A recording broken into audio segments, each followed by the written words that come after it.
परमात्मा और किसान। एक बार एक किसान परमात्मा से बड़ा नाराज हो गया।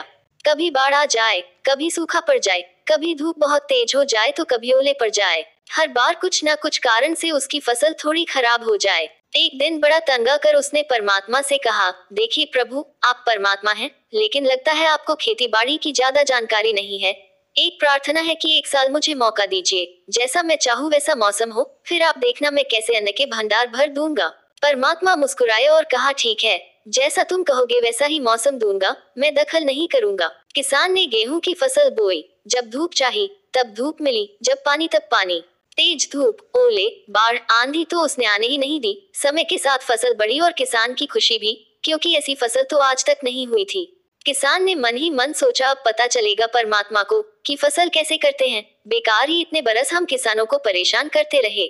फसल काटने का समय भी आया। किसान बड़े गर्व से फसल काटने गया, लेकिन जैसे ही फसल काटने लगा, एकदम से छाती पर हाथ रखकर बैठ गया। गेहूं की एक भी बाली के अंदर गेहूं नहीं था, सारी बालियां अंदर से खाली थी। बड़ा दुखी होकर उसने परमात्मा से कहा, प्रभु ये क्या हुआ? तब परमात्मा बोले, ये तो होना ही था, तुमने पौधों को संघर्ष का जरा सा भी मौका नहीं दिया। ना तेज धूप में उनको तपने दिया, ना आंधी ओलों से जूझने दिया, उनको किसी प्रकार की चुनौती का एहसास जरा भी नहीं होने दिया। इसीलिए सब पौधे खोखले रह गए। जब आंधी आती है, तेज बारिश होती है, ओले गिरते हैं, तब पौधा अपने बल से ही खड़ा रहता है।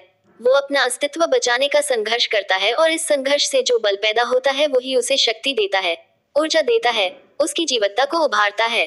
सोने को भी कुंदन बनने के लिए आग में तपने, हथौड़ी से पिटने, गलने जैसी चुनौतियों से गुजरना पड़ता है, तभी उसकी स्वर्णिम आभा उभरती है, उसे अनमोल बनाती है।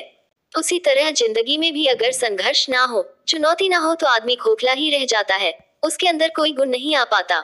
ये चुनौतियां ही हैं जो आदमी रूपी तलवार को धार देती हैं, उसे सशक्त और प्रखर बनाती हैं। अगर प्रतिभाशाली बनना है तो चुनौतियां तो स्वीकार करनी ही पड़ेंगी, अन्यथा हम खोखले ही रह जाएंगे। अगर जिंदगी में प्रखर बनना है, प्रतिभाशाली बनना है, तो संघर्ष और चुनौतियों का सामना तो करना ही पड़ेगा।